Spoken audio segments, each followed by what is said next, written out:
Merci Yuna pour l'invitation. En tout cas, donc comme disait Benoît, j'ai loupé la première journée, j'aurais appris plein de choses. Je suis repartie un petit peu d'enjeux que vous connaissez sûrement beaucoup mieux que moi. Donc, dans la logique que la ville intensifie tous les enjeux de durabilité, donc on dit 70% de la population en 2050 habitera dans des villes. Ça, c'est des statistiques au niveau global. Et ça cache pas mal de disparités. Les 70%, on les a atteints en France déjà. Donc on s'était posé la question justement avec Christian du périmètre que vous embarquez dans cette école, puisqu'on s'était un petit peu dit quand même que que les questions dépendaient du périmètre, parce qu'on voit la création de nouvelles villes, extension de villes existantes majoritairement, on les attend en Asie et en Afrique. En Europe, le contexte est assez différent, avec une population urbaine qui plafonne. Si on regarde les dernières statistiques, on doit être aux alentours. Alors après, ça dépend des définitions. Qu'est-ce que c'est que l'urbain et pas l'urbain? Mais enfin, on est plutôt aux alentours, au-delà des 70% déjà. Et au contraire, avec des villes qui s'étendent, mais aussi tout un tas de villes de taille moyenne qui sont en déclin ou qui rétrécissent en fonction de leur éloignement à la métropole. Donc des questions qui ne sont pas forcément pareil partout dans le monde. Donc on se posait la question un petit peu de vous, quel périmètre vous alliez embarquer. Et puis j'ai inversé le titre, j'ai fait ville et système alimentaire, juste pour celui-là, parce que dans l'idée qu'en fin de compte, ce qu'on voit beaucoup, c'est des villes en transition sur le plan de l'urbanisme, des transports et de l'énergie. On voit énormément de choses sur ces d'études sur ces villes qui vont répondre aux objectifs, qui veulent répondre aux objectifs de développement durable. Pardon, excuse-moi. Donc repenser la structure des villes, leur gouvernance, pour qu'elles aient un impact carbone plus bas, pour qu'elles soient plus efficaces sur l'utilisation de l'énergie, des ressources, alors ressources, toutes ressources, le ciment pour construire la ville, le verre, le sable, enfin toutes les ressources. Là, je ne parle pas spécialement de l'alimentaire. Qu'elle soit beaucoup plus inclusive et plus équitable dans les services sociaux rendus. Donc on voit beaucoup de choses là-dessus. Et ce qui est surprenant, c'est que parfois on a l'impression que l'alimentation n'existe pas dans ces villes. Et donc je me posais la question sur cette connexion. Quelle place des systèmes alimentaires dans ces villes en transition? Donc est-ce que c'est une question que vous embarquez? Et comment faire interagir les différents acteurs et concilier toutes les attentes? On y reviendra à la fin en termes d'eau, en termes d'énergie. Donc l'alimentaire n'est pas seul à considérer. Vous rappelez quand même que tout ce qui est système alimentaire territorialisé, notamment urbain, fait partie du document d'orientation. Donc c'est quelque chose qui est quand même au cœur des enjeux pour l'INRA. Il y avait 3 volets qui avaient été retenus, donc agriculture urbaine et périurbaine, tout ce qui est caractérisation et conception des différentes formes d'agriculture et des pratiques agricoles quand on se retrouve dans un environnement très anthropisé, les services écosystémiques de ces agricultures et l'insertion dans le foncier. Il y a toute une partie sur l'innovation sociale, donc toutes les nouvelles formes d'organisation, de la transformation, de la distribution, de la consommation. Je pense que vous en parlerez, soit à l'intérieur de la ville, soit à proximité des villes, et l'évaluation des effets des comportements d'achat et des demandes, et tout ce qui concerne la cohésion sociale dans les différents groupes urbains, et le fait que la ville n'est pas quelque chose d'homogène, mais de très hétérogène. Et puis des questions de durabilité, évidemment, et de résilience, qui est aussi une question qui est nécessaire d'embarquer, avec des logiques de modélisation. Je ne sais pas si vous irez sur ces questions-là, mais c'est des questions importantes d'arriver un petit peu à modéliser, intégrer tous ces fonctionnements biophysiques dans ces systèmes urbains. Donc ça, c'est bien au cœur des documents d'orientation. Et puis j'ai repris aussi les questions qui étaient issues du séminaire de 2016. Je ne sais pas si un certain nombre d'entre vous étaient là à cette époque-là sur les systèmes alimentaires urbains, où donc il y avait aussi c'était pas une école, mais c'était dans le cadre d'un séminaire de direction scientifique, ressorti un certain nombre d'items qui paraissaient importants de 3 jours de réflexion sur tout ce qui concernait la question d'approvisionnement alimentaire, tout ce qui concernait la localisation des activités de production, de transformation, de distribution, et j'ai rajouté de gestion des déchets. Donc, quel est leur impact sur l'environnement, sur le développement économique et social du territoire et sur la santé des hommes? Il y avait aussi des réflexions sur l'essor des nouvelles villes intelligentes, villes connectées, qui se développaient pas mal, qui continuent à se développer énormément. Et donc, on avait trouvé que toutes ces technologies de l'information et de la communication, c'est un bon moyen, ça ouvre des opportunités pour tout ce qui est système alimentaire. J'ai cru comprendre hier qu'on vous en avait un petit peu parlé à travers la présentation de la ville de Montpellier. Donc bon, ça reste et ça va rester d'actualité, bien évidemment. Et puis j'ai rajouté aussi tout un tas peut-être de nouvelles attentes des citoyens sur tout ce qui est ville bas carbone, zéro déchet, inclusive, ville à taille humaine, qui sont aussi des nouvelles opportunités, et notamment, je pense en France, pour certaines villes moyennes qui étaient en train de rétrécir et qui retrouvent un nouveau, peut-être un nouveau souffle. Donc voilà des questions qui restent tout à fait d'actualité et qui nous semble que l'école chercheur doit nous aider un petit peu à savoir si ce sont toujours les bonnes questions et comment elles ont évolué ou ils vont évoluer. Au niveau de l'approvisionnement alimentaire, donc il y avait eu des questions autour des flux et en quantité et en qualité, et autour des acteurs et leur mode d'approvisionnement, avec des logiques de relocalisation ou pas, et des questions de résilience. Ça, c'était un petit peu différents points d'entrée. Au niveau de la localisation des activités de production, de transformation, de distribution et gestion des déchets, on avait retenu un certain nombre de questions autour de l'artificialisation des sols. Et qu'est-ce que c'est l'agriculture en zone périurbaine, le rôle des agricultures urbaines, et puis tous les nouveaux modes de transformation qui, pour certains, re-rentrent dans la ville, changent de taille. Nous, on parle en termes de procédés, on parle sur du downsizing, c'est diminuer la taille des procédés. Du coup, ils peuvent être réintégrés dans la ville. Et puis, ce qu'on n'entend pas beaucoup parler, parce qu'on n'a peut-être pas de force, je pense à l'INRA tellement, c'est tout ce qui est autour des logistique de transport, qui vient de la logique aussi de structuration des activités dans une ville et autour d'une ville. Autour des effets propres de la ville entre et au sein des villes, parce que du coup on se retrouve, je sais qu'il y a eu beaucoup de discussions urbains, périurbains, on vit dans une ville, on travaille dans une autre, toutes les interconnexions entre les différentes villes. Donc ça pose tout un tas de questions sur des inégalités d'accessibilité à des régimes alimentaires qui soient sains. C'est toute l'étude des comportements des consommateurs et l'impact de ces comportements sur le système, parce qu'on voit tout un tas de nouveaux comportements qui arrivent et qui vont peut-être changer le système alimentaire, la façon de consommer, et puis tout l'impact des flux urbains justement au sein et entre ces villes. Et puis quel type de système urbain on peut imaginer donc dans un monde connecté. J'ai rajouté donc on se retrouve face à un système socio-technique qui est complexe. Je ne sais pas si Benoît vous a parlé de système complexe hier, mais voilà, c'est quelque chose dont on peut pas tirer un seul fil. On est obligé de prendre en compte tout un tas de drivers dans ces systèmes. Donc ce qui est clair, c'est qu'on a besoin d'approches croisées, avec des points de vue qui viennent d'horizons différents, pas seulement inter-INRA, mais aussi avec des collaborations extérieures à l'INRA.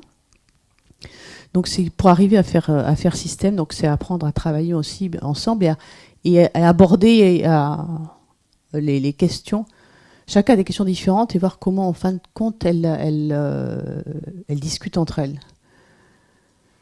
Qu'est-ce qui a été fait et sur lequel on aimerait bien que vous, après, nous donniez un petit peu votre vision. C'est, en fait, on avait embarqué avec la question de l'approvisionnement,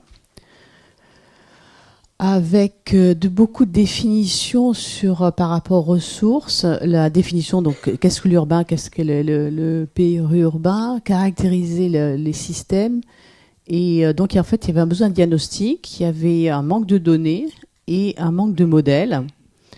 Donc il y a eu 3 stages qui ont été lancés, l'un plutôt sur des constructions méthodologiques, qu'est-ce que c'est que le degré d'autonomie alimentaire, et qui s'adressait à peu près à des grands pôles urbains en France, qui restait à des questions de méthodologie. Et ensuite, il y avait eu 2 autres stages, la caractérisation et la modélisation des flux alimentaires dans les systèmes alimentaires urbains. Donc, qu'est-ce que l'intérêt de la relocalisation par rapport aux enjeux de résilience autour de l'agglomération de Montpellier et autour de 3 produits alimentaires qui avaient été choisis parce que très différents dans leur logique, qui étaient la tomate, les œufs et le pain. Tu pourras dire peut-être un mot, Yuna. Enfin, oui, moi, je suis au courant donc de ce premier stage. Le second, j'ai pas su ce qu'il avait donné. Et la question, c'est quelle poursuite et est-ce qu'on va jusqu'à la résilience? Parce que ça a été beaucoup de données, de stratégies d'acteurs, de relations entre acteurs. Mais la question de résilience, je l'avais pas vu abordée en tant que telle. Quid des autres questions sur la transformation au sein des villes, autour de la ville connectée.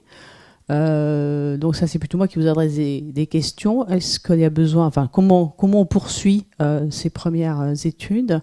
Et puis peut-être revoir les questions, parce que ces questions datent quand même d'un certain temps. Il y a eu des évolutions. Donc quelles questions il faut plutôt embarquer? Et puis évidemment, on parle de système alimentaire urbain. On peut presque considérer que 95% de la population est dans un système urbain ou périurbain en France. Donc, est-ce qu'il faut aller dans cette distinction de l'urbain? Ça peut être une question à remettre sur le tapis. Quelle insertion dans un territoire? Et du coup, si on regarde le territoire de façon un peu plus large que sous l'angle alimentaire, on se rend compte que y a des enjeux d'énergie, il y a des enjeux d'eau et de biomasse. Vous avez tous entendu parler de bioéconomie circulaire. Donc, quel est le rôle et quelle est l'interaction de ces systèmes alimentaires avec les systèmes énergétiques et puis les demandes de biomasse, de localisation de la biomasse. Voilà un petit peu ce que je voulais vous dire. Donc c'est plutôt des questions. L'enjeu, il est important, mais c'est après peut-être de revoir un petit peu ces questions, d'avoir votre éclairage et de nous donner un petit peu les idées de comment poursuivre sur ces questions-là. Voilà. Mais je vous remercie.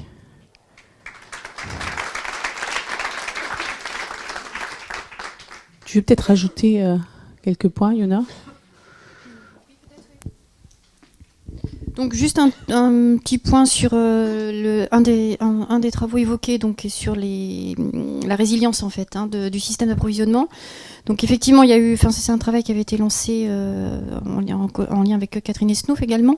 Donc il nous avait demandé de travailler sur caractériser le système d'approvisionnement. Il y a eu deux types de travaux, un qui était plutôt sur l'autonomie alimentaire, puis nous on s'est dit qu'on allait partir des circuits concrets qui approvisionnait Montpellier, donc en partant vraiment du terrain, en allant dans les différents points de distribution et en remontant les chaînes, pour essayer de voir justement déjà concrètement c'est quoi le système d'approvisionnement sur différents produits et en quoi est-il ou non résilient, enfin plutôt regarder un peu sa vulnérabilité. Donc voilà, donc c'est un travail qui a été fait avec Anne-Cécile Britt qui est là et Milo Monnier qui est là-bas, donc je les en remercie, donc avec un gros boulot. Avec l'idée derrière de faire collaborer de la sociologie économique et de la géomatique, donc avoir une approche en fait sociale du système d'approvisionnement, spatiale, en voyant aussi que c'est des circuits ancrés dans l'espace, et en même temps en prenant en compte la qualité des produits tels que justement depuis les modes de production, en pensant aussi que la qualité donc elle évolue dans le transport, dans le stockage. Donc avec 3 entrées pour aborder ce système d'approvisionnement. Alors les résultats seront présentés à la fois dans le groupe qui ira sur la pro, Et puis en même temps, donc ils ont un poster. Donc dans la session poster de demain après-midi, je vous invite donc à aller voir les résultats qu'on aura obtenus.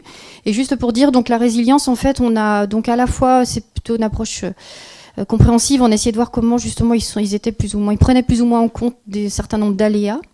Alors notamment, on a eu presque une expérimentation en temps réel, puisqu'on a eu les gilets jaunes qui ont bloqué un certain nombre d'entrepôts ou de centrales. Donc on a pu voir concrètement justement un système plus ou moins sous tension. Voilà, donc on a même et puis ça nous a permis justement à la fois de voir à quels aléas ils étaient sensibles ou pas, comment ils réagissaient avec des stratégies différentes. On a vu aussi que donc cette résilience, elle était liée à la coexistence de circuits différents, de façons de faire différentes, d'utilisation à la fois de l'humain et du numérique. Donc on a un peu décortiqué tout ça. Donc voilà, je vous invite à aller demain pour plus d'informations. Oui, donc merci de m'avoir invité. Alors la question posée, qui m'était posée pour cette présentation, en gros, c'était en quoi les sciences et recherches participatives peuvent avoir une pertinence, un intérêt pour l'étude des systèmes alimentaires en ville.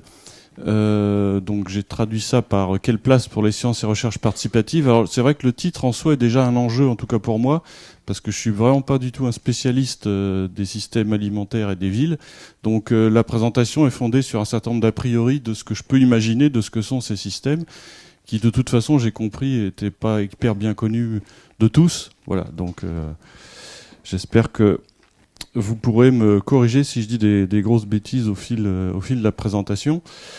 Bon, déjà, directement au but pour arriver à parler de la même chose.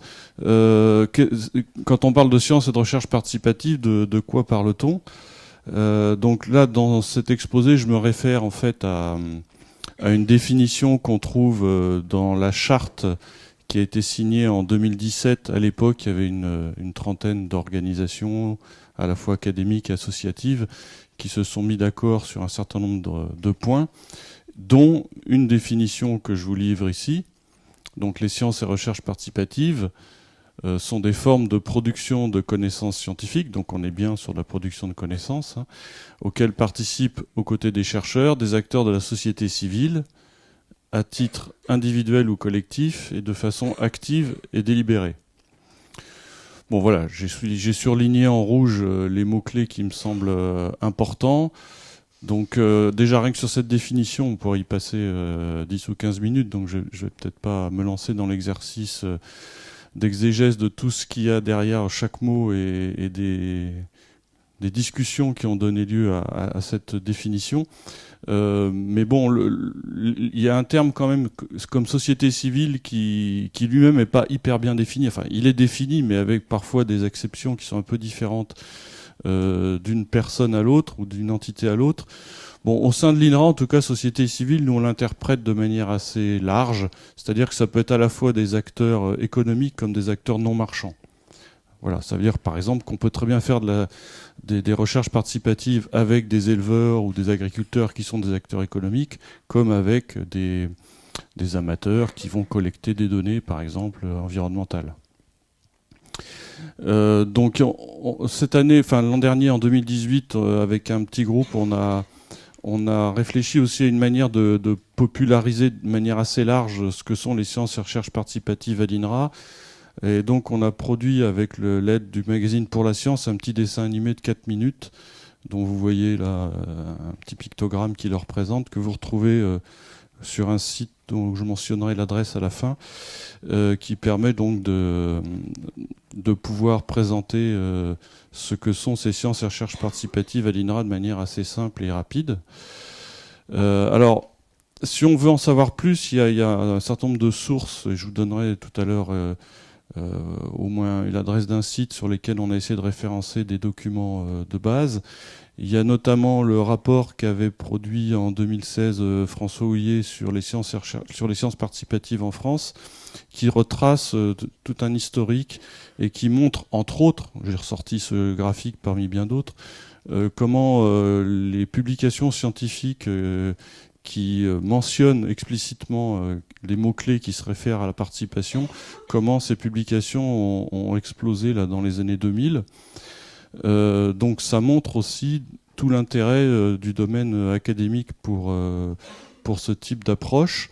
Bon, quand on prend les chiffres en valeur absolue, ça reste relativement modeste, hein, mais en valeur relative, on voit que ça a quand même beaucoup évolué ces dernières années.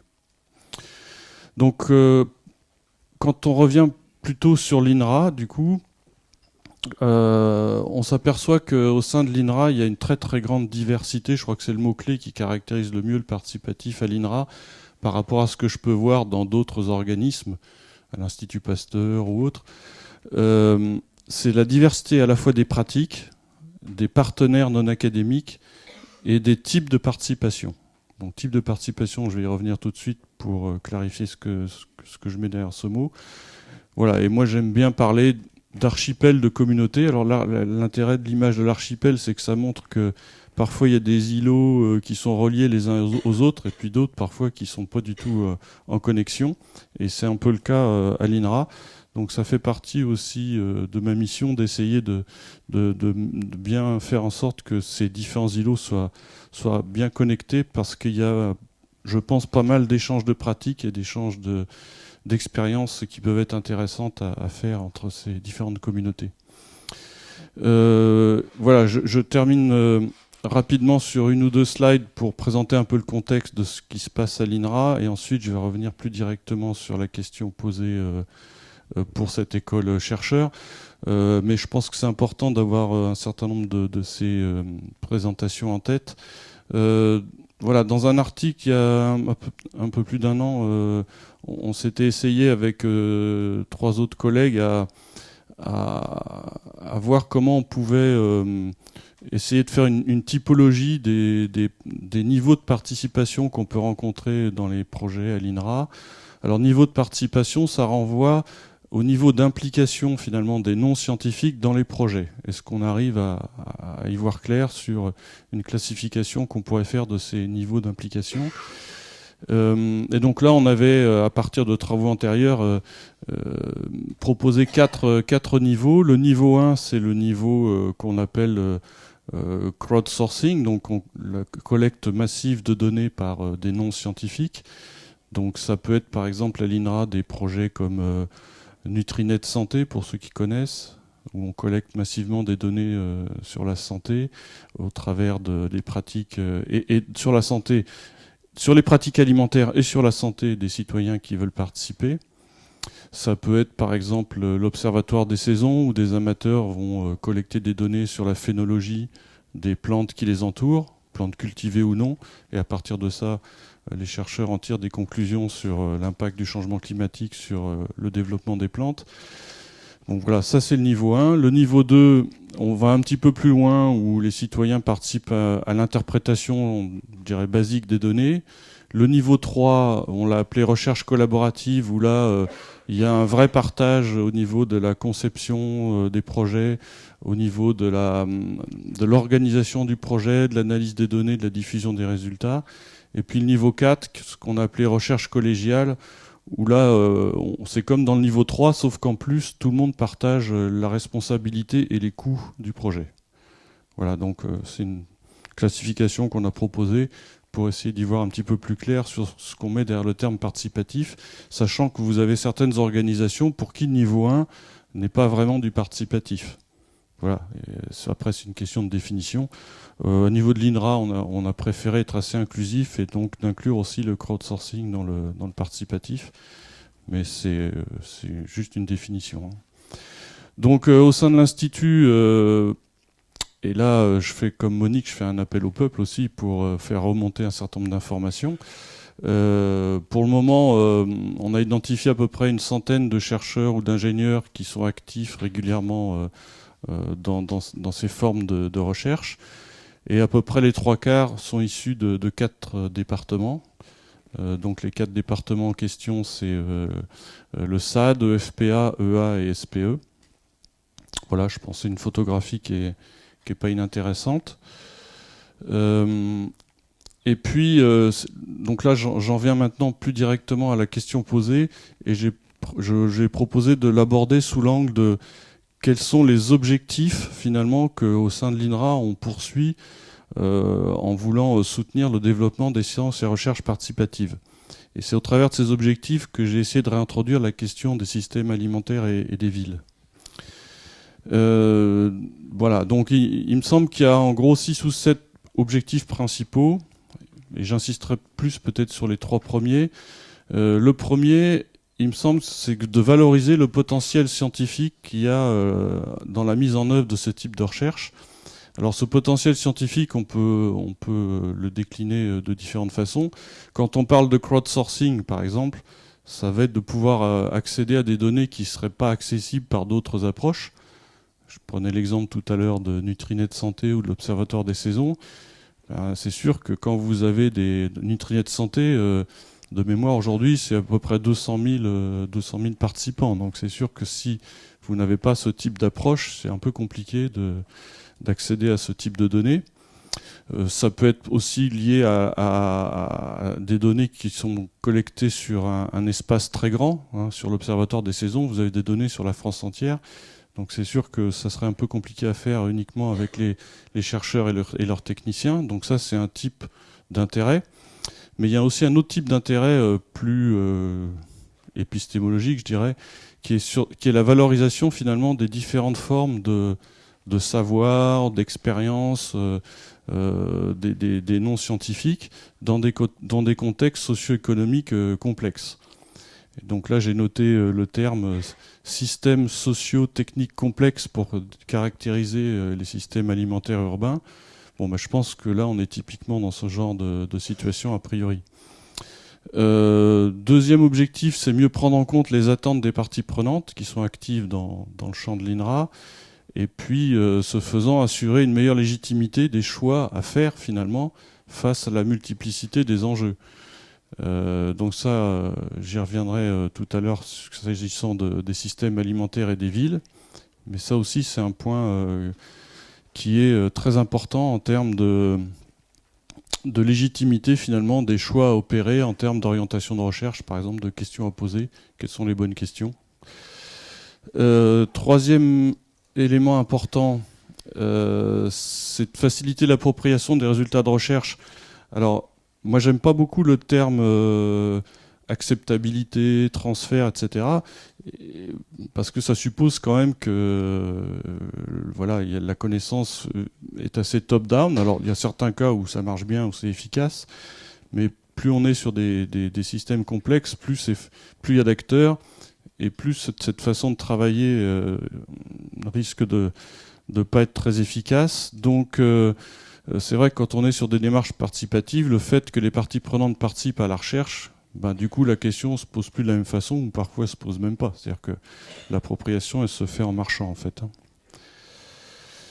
Et puis, il y a également 4 autres objectifs qui ne sont pas exactement de même nature. C'est pour ça que je les ai mis sur une deuxième slide, qui est de construire de nouveaux liens avec les citoyens engagés, de façon variée dans leur interaction dans leur environnement social et naturel. Il y a un objectif qui est plus interne à la structure, du coup, qui est de préparer finalement l'INRA au mouvement d'ouverture des recherches à la société qui apparemment se dessine, comme vous l'avez vu, globalement, mais aussi au niveau français et européen. Apparemment, les collègues de l'ADARES nous disent que dans le futur programme cadre européen Horizon Europe, la place du participatif devrait s'accroître. Bon, donc là, on attend de voir comment ça va se décliner réellement, cette affaire-là.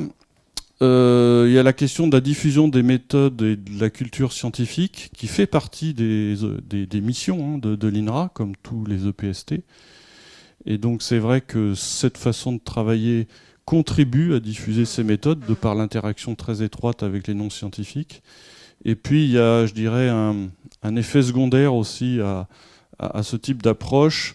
Alors, bon, moi j'y suis assez sensible dans mon rôle à l'INRA, puisqu'une partie de ma mission c'est de développer le participatif, mais c'est aussi de nouer des relations entre l'Institut et le monde associatif, les ONG, certaines fondations, dans ces mondes-là, l'image de l'INRA n'est pas toujours extrêmement positive. Dans certains cas, c'est un euphémisme.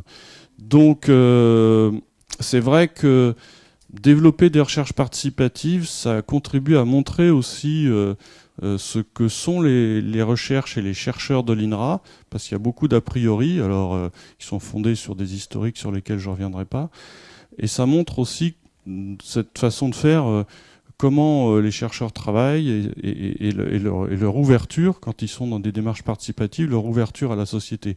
Donc je pense que c'est aussi une façon de contribuer à faire évoluer cette image de l'INRA qui, pour moi, est largement décalée par rapport à la réalité. Et en plus, l'INRA, c'est pas un bloc monolithique, comme vous le savez. Donc je vois beaucoup d'avantages aussi à développer ce type d'approche et à mieux les faire connaître à l'extérieur de l'Institut.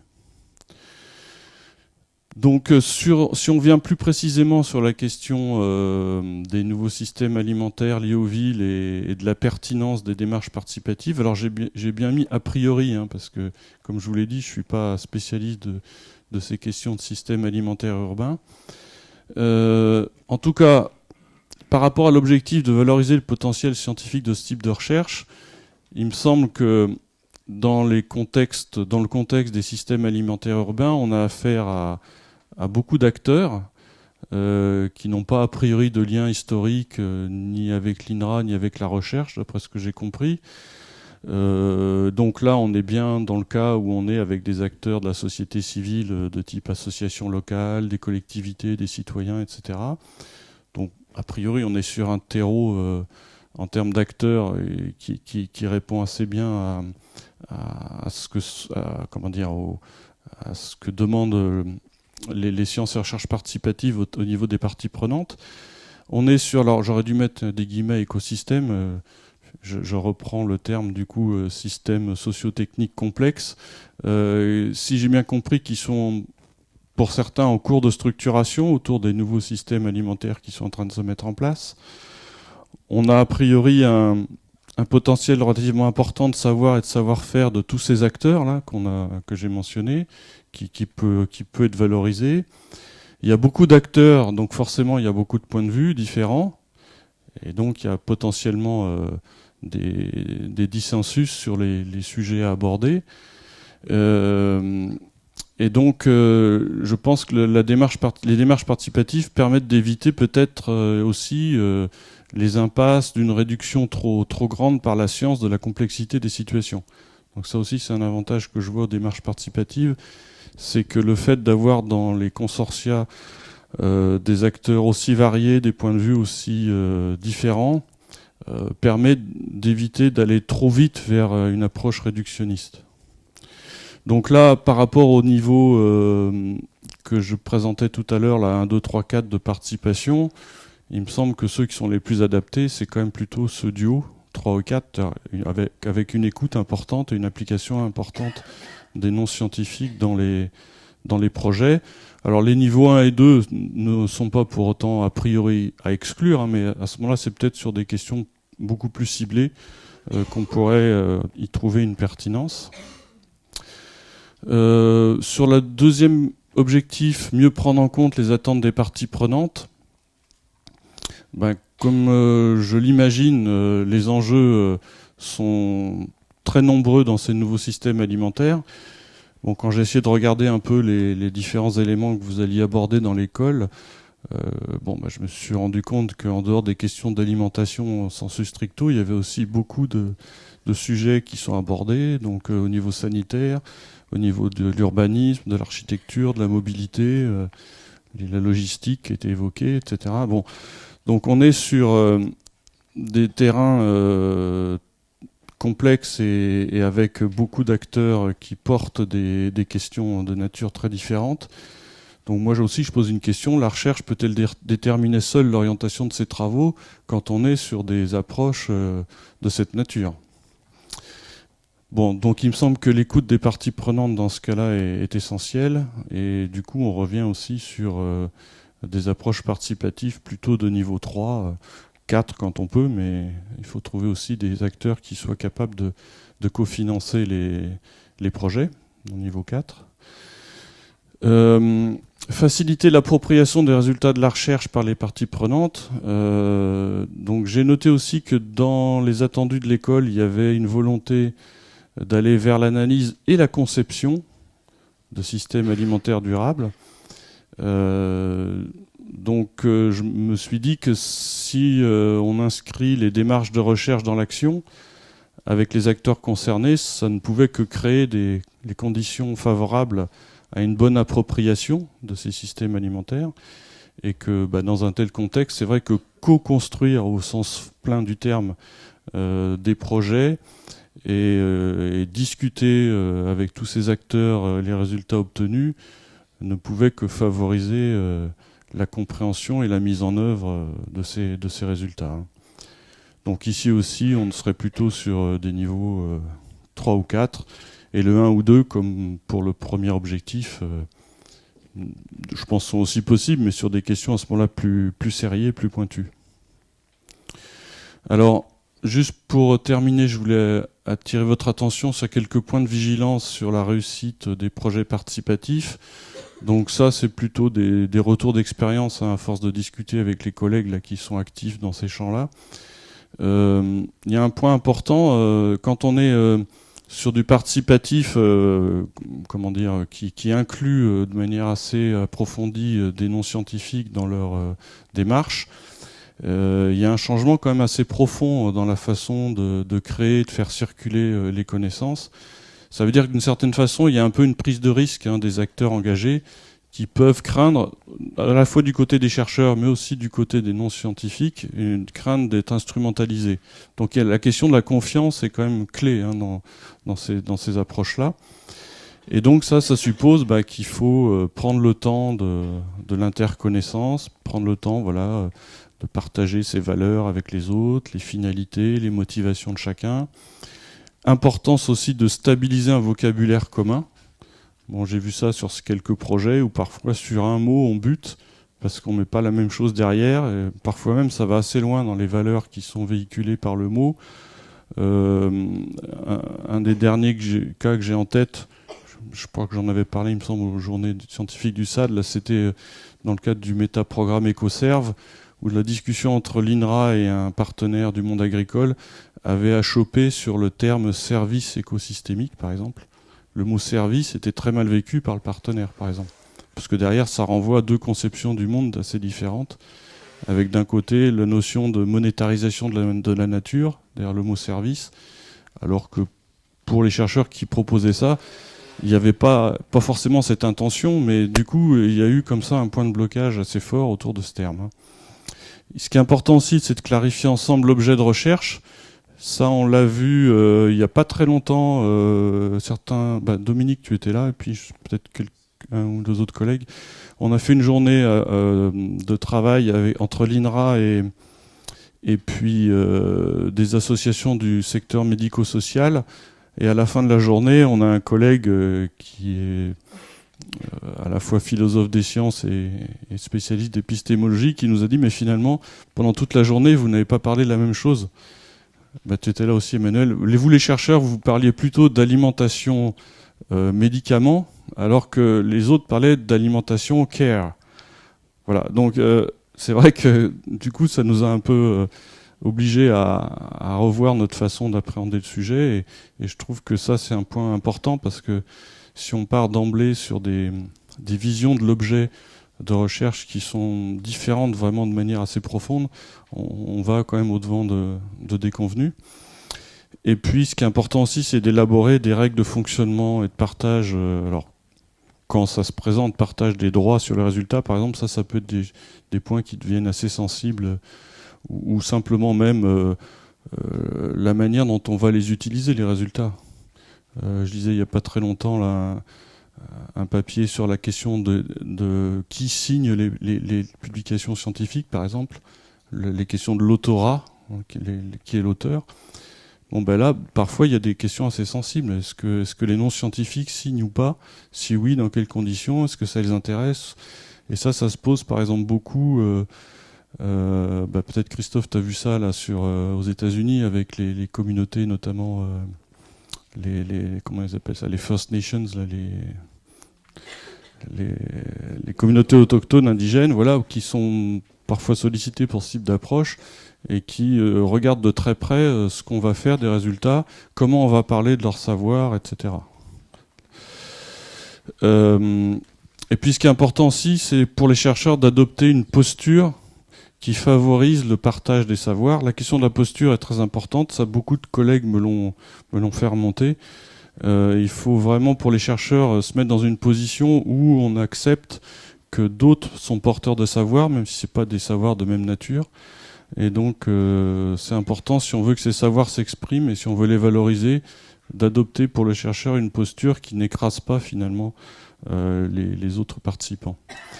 Et puis un point qui est très important, qui est peut-être parfois un peu négligé, mais qui est aussi lié au fait qu'on est dans des systèmes de projets à 3 ans, etc., qui s'enchaînent. Voilà.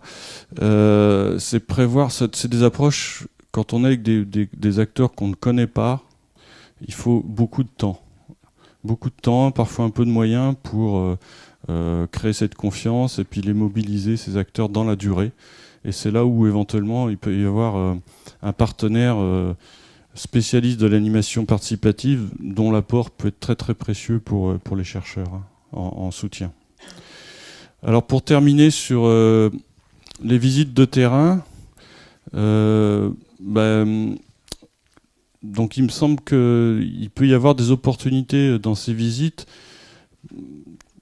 pour, si l'objet c'est à terme d'arriver à monter des projets participatifs avec certains des acteurs qu'on va rencontrer aujourd'hui, je pense que ces visites sont une bonne opportunité pour, j'ose pas faire le jeu de mots, tâter le terrain, mais enfin c'est ça, quoi, c'est-à-dire essayer de mieux comprendre finalement le contexte et les acteurs qui sont actifs. Donc sur les différents sujets qui vont être présentés, donc connaître l'historique du projet, ça c'est important, savoir d'où il vient, mieux comprendre les motivations des parties prenantes et les liens qu'elles ont entre elles aussi, identifier les différents points de vue, savoir s'il y a un consensus potentiel ou plutôt est-ce qu'on va plutôt sur des dissensus, découvrir les savoir-faire de ces acteurs et la manière dont ils les mobilisent, faire émerger les problèmes, les questions, s'il y a déjà peut-être des questions vers la recherche ou pas, comprendre la manière dont les données les informations sont générées, sont utilisées, valorisées, comment est-ce que les conclusions sont tirées, comment les résultats sont valorisés, et puis le cas échéant, quand il y a déjà des chercheurs impliqués, essayer de comprendre la nature des relations entre les chercheurs et les non-scientifiques. Ça peut être aussi intéressant à regarder. Voilà. Et puis donc, je vous invite, si vous êtes intéressé par ce sujet des sciences et recherches participatives, on a ouvert un site là, dont vous trouverez l'adresse dans le petit document. J'en ai apporté quelques-uns. C'est un cahier central qui est paru dans Pour la Science là, au mois d'octobre, qui présente un peu l'historique des sciences et recherches participatives à l'INRA, et puis quelques exemples de projets de l'INRA. Et donc au dos, vous retrouvez toutes les références là, de ce site et d'autres. Sinon, comme je ne pouvais pas en apporter 80, là, il est disponible aussi en PDF sur ce site. Voilà, je vous remercie.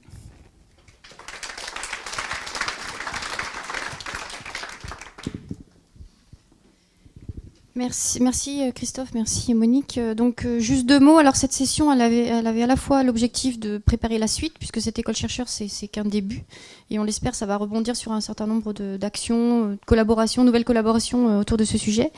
Mais il y avait aussi l'objectif très concret de se préparer au terrain, aux visites qu'on va faire maintenant. Donc avec Monique a pointé un certain nombre de questions qui semblent intéressantes d'intégrer dans la façon dont on va discuter avec les gens maintenant.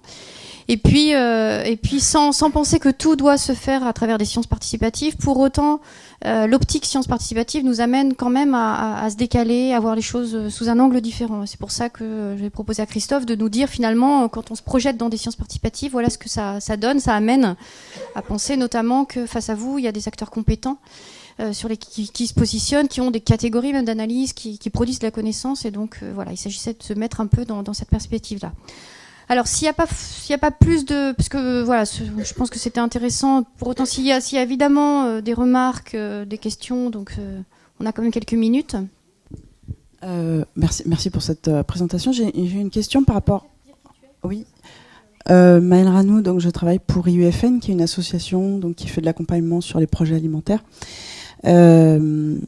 vous parlez de citoyens essentiellement quand vous parlez de sciences participatives.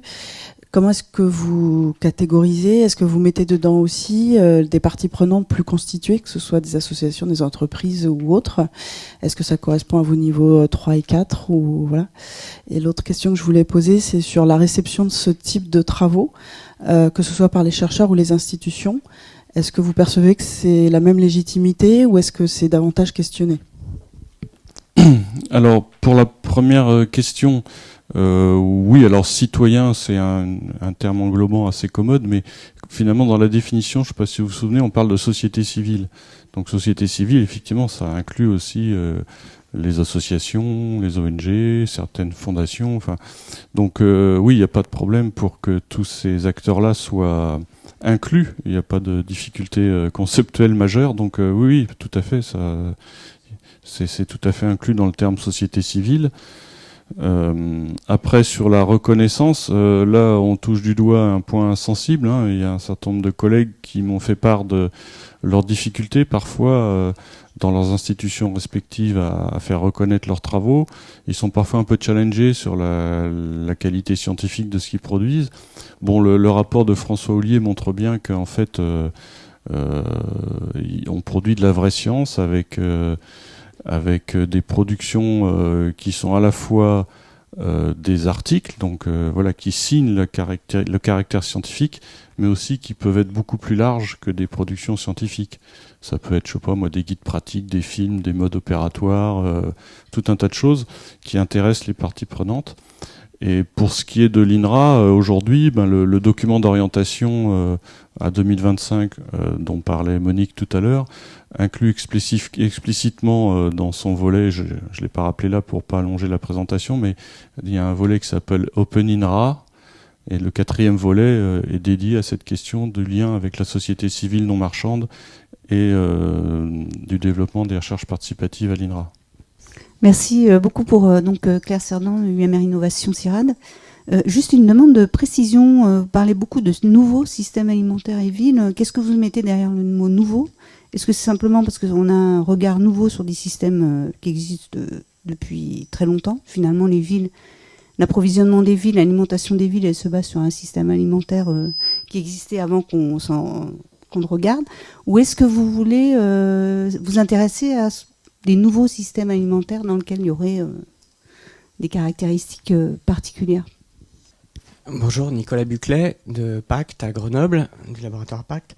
En fait, c'est par rapport à l'usage de citoyens. Moi, je suis assez... Enfin, c'est pas une question, c'est plutôt une remarque.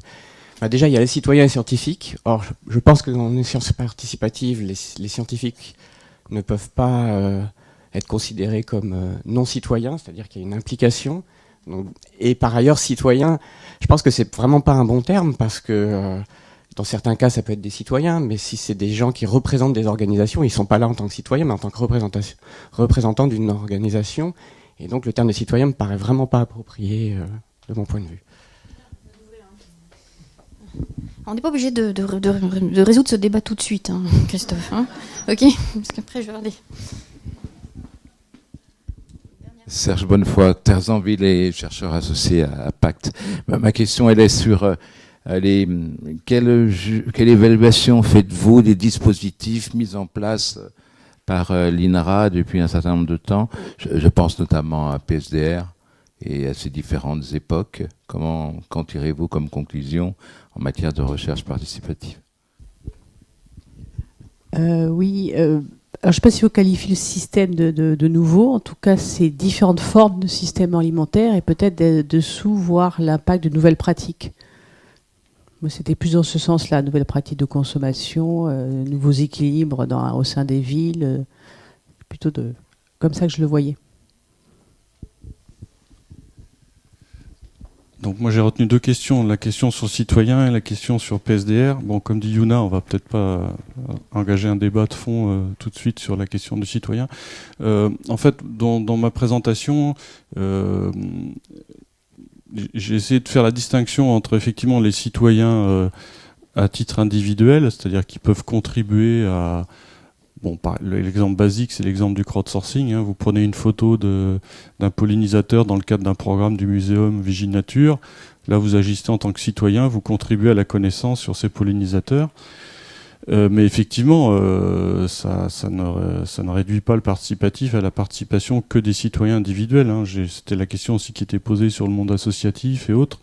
Effectivement, les associations en tant que telles, c'est pas des citoyens, c'est des regroupements de citoyens, et de ce fait, ça a une dimension autre que la participation d'un ou de... c'est plus que la somme des citoyens qui la constituent, c'est ça que je veux dire. Dans le cadre d'une association, on est aussi sur une forme instituée. Donc, moi, enfin, j'ai pas de difficulté conceptuelle avec ça, hein, c'est-à-dire que toutes ces formes de participation, pour moi, contribuent aux démarches participatives, mais bon, on pourra peut-être en discuter en bilatéral, c'est un débat qui m'intéresse. Sur la question du PSDR, alors oui, quand je suis arrivé, j'avais rencontré André et Thor, là, et on avait regardé un peu ensemble les différents projets là, qui avaient été soutenus. On a eu un peu de mal à trouver des projets qui répondent purement à la définition du participatif. Et en fait, la question que vous posez, pour moi, elle se réfère plutôt à la différence. Alors là, c'est pareil, c'est un débat, je pense qu'il vaut mieux pas lancer tout de suite. Je pose la question, mais je ne vais pas y répondre là, parce que c'est la différence entre les démarches participatives et des démarches partenariales. Voilà, donc je lance ça, et après, voilà.